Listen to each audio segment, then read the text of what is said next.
प्रदेश महिला अध्यक्ष और शिल्पी नेहा तिर्की जी है, गुंजन जी है, हमारे महिला पदाधिकारीगण सभी यहाँ मौजूद है और हमारे सभी मीडिया साथी, आप सभी को आभार, जोहार।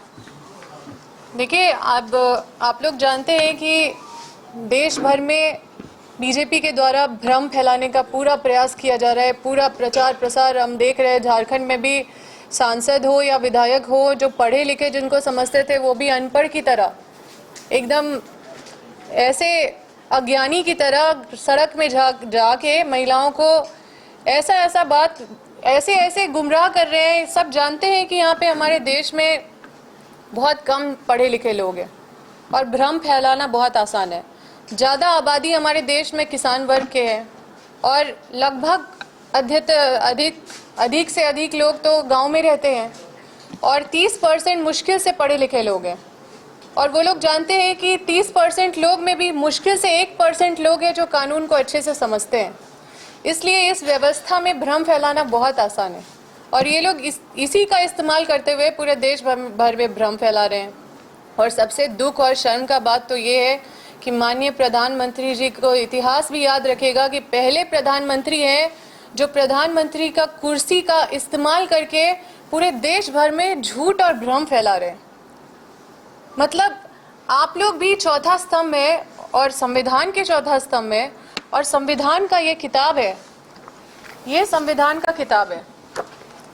ये अगर आप ये थोड़ा इस पे फोकस करिएगा तो 106 अमेंडमेंट जो ये लागू हुआ है, ये कानून बन गया है 106 अमेंडमेंट और इसमें दर्ज हो गया है। और इसमें ज़्यादा कुछ नहीं, हम सभी लोगों से यही कहेंगे कि सबके पास मोबाइल है। आप मोबाइल में 330A डालिए, 332A डालिए और 334A डालिए। 330A में आपको दिखेगा कि जो महिला आरक्षण बिल है वो पास हो चुका है लोकसभा से। 332A आपको दिखेगा कि राज्यसभा से पास हो चुका है और 334A है जो बहुत महत्वपूर्ण है, जिसपे हम बात करना चाहते हैं कि इस पे आपको दिखेगा कि किस शर्त पे महिला आरक्षण बिल पास किया गया है, 33%। तो ये तो कानून बन चुका है। अब आप ही लोग उन लोग से पूछिए जो पूरे देश भर में भ्रम फैला रहे हैं कि कांग्रेस और बाकी जो विपक्ष के दल हैं, मतलब बीजेपी छोड़ के बाकी सब महिला विरोधी और महिला आरक्षण बिल को पास नहीं होने दिए। यही सब जगह फैला रहे हैं ना कि महिला आरक्षण बिल पास नहीं होने दिए। तो अगर महिला आरक्षण बिल 33% पास नहीं होने दिए तो आज ये जो कानून बन गया है ये रद्द हो गया है क्या? उनसे पूछिए तो, ये रद्द हो गया है। और अगर ये रद्द नहीं हुआ है तो अभी जो वो बिल था वो कौन सा बिल था, उनसे पूछिए कि कौन सा बिल लाके पास कराना चाह रहे थे। हम आपको 334A के बारे में बताते। कोई भी मोबाइल में डालिएगा संविधान का 334A तो आपको दिखेगा कि 3 शर्त पे महिला आरक्षण बिल 33% पास होने का जो बिल पास हुआ है, उसमें पहला शर्त है कि 106 अमेंडमेंट के बाद, मतलब 2023 के बाद जो जनगणना होगा उसके आधार पे डीलिमिटेशन होगा, दूसरा शर्त। और जब डीलिमिटेशन पे जो कुल सीटें होगी उस पे 33% आरक्षण होगा। ये संविधान में है। अब इसके विरोध में वो एक बिल पास कर रहे हैं जो इसका मतलब इसको बोलेंगे अल्ट्रा वायरस बिल था, मतलब असंवैधानिक। अगर कुछ संविधान में दर्ज हो चुका है उसके विपरीत कोई भी चीज आता है तो वो असंवैधानिक होता है कि नहीं होता है? आप कोई बिल को पास कर दिए हैं जिसको सर्वसम्मति से पास हुआ है, कांग्रेस ने कोई विरोध किया है क्या? कांग्रेस ने बस इतना ही मांगा था कि इस बिल को अभी लागू करो, जिसको नहीं लागू किया गया।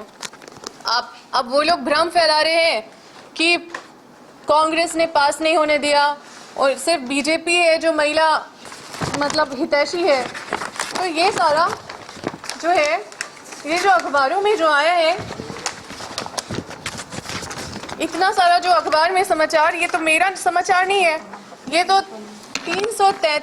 2023 का सितंबर 23 सितंबर 2023 के अखबार में निकले हुए पेपर का है। देखिए क्या लिखा हुआ है। महिला आरक्षण बिल लोकसभा में पारित, जनगणना परिसीमन के करीब 4 साल लगेंगे। आप सोचिए, SIR कराने में इनको 1 महीना लगता है। परेशान करके रखा है पूरे प्रदेश को। SIR आनन फानन में करा रहे हैं। 3 साल हो गया, कहाँ है जनगणना? इन लोगों का स्टेटस पता है आपको? क्योंकि इनका इच्छा आपको दिख रहा है, नियत दिख रहा है जनगणना का। ये डीलिमिटेशन करा के मतलब समझिए कि हम आम महिला को कैसे बताएं, गांव की महिला को कैसे समझाएं। अब ये तो संविधान में ये दर्ज हो चुका है, इनके पास हिम्मत है ये जो जाके सब जगह घूम रहे हैं, सब महिला नेत्री भी जो हैं, विधायिका भी हैं जो महिला, उनको तो कम से कम ये सब नहीं करना चाहिए था। अब जो महिलाएं जो बीजेपी की है वो भी बिना सबूत का भोंपू के साथ वो ऐसा प्रचार कर रही है, दुष्प्रचार कर रही है संविधान का। और हम लोग आप लोगों को प्रमाण के साथ हम लोग प्रचार कर रहे हैं, प्रचार नहीं कर रहे, आप लोगों को बता रहे हैं। ये है प्रमाण, ये है प्रमाण कि जो कांग्रेस के सहयोग से इसमें दर्ज है महिला आरक्षण बिल, 3 शर्तों के साथ जो दर्ज है वो इसमें पूरी तरह से अंकित हो चुका है, संविधान बन चुका है, कानून बन चुका है। और कानून में ये लिखा हुआ है कि अभी जो जनगणना होगा 2023 के बाद, एकदम स्पष्ट लिखा हुआ है कि 2023 के बाद जो जनगणना होगा उसके आधार पे परिसीमन होगा और उस पे जो कुल सीटें होंगी उस पे 33% आरक्षण होगा।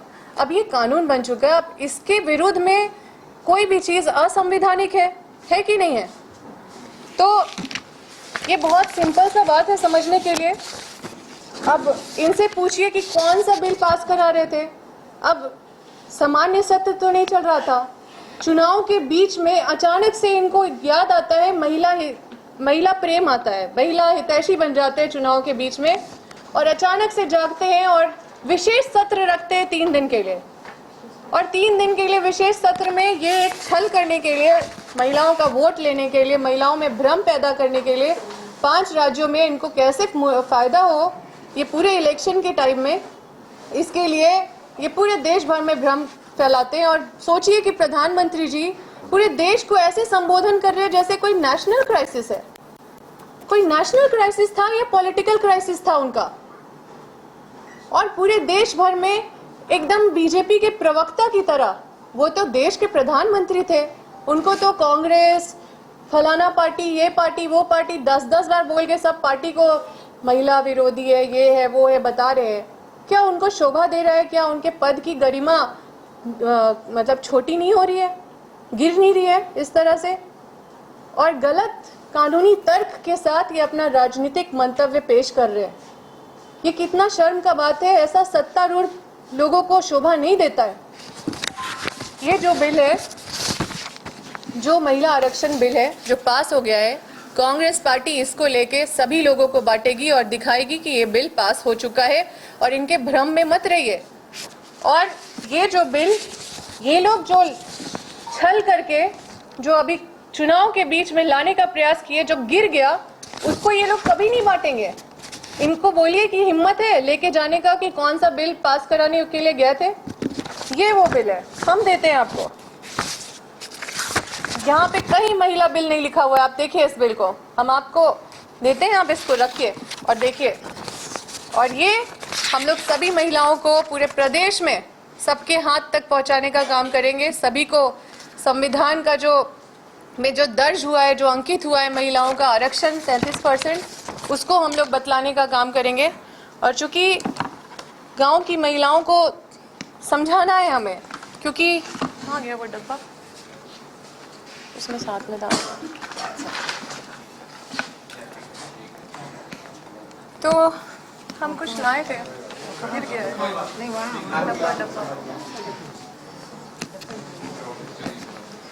तो ठीक है, हम बस इतना ही कहना चाहते हैं तो बात ही लॉन्च करेंगे कि ये जो भ्रम फैलाने का काम इन लोगों के द्वारा किया जा रहा है, ये लोग ऐसा कर रहे हैं जैसे लिपस्टिक का डब्बा देखे हैं।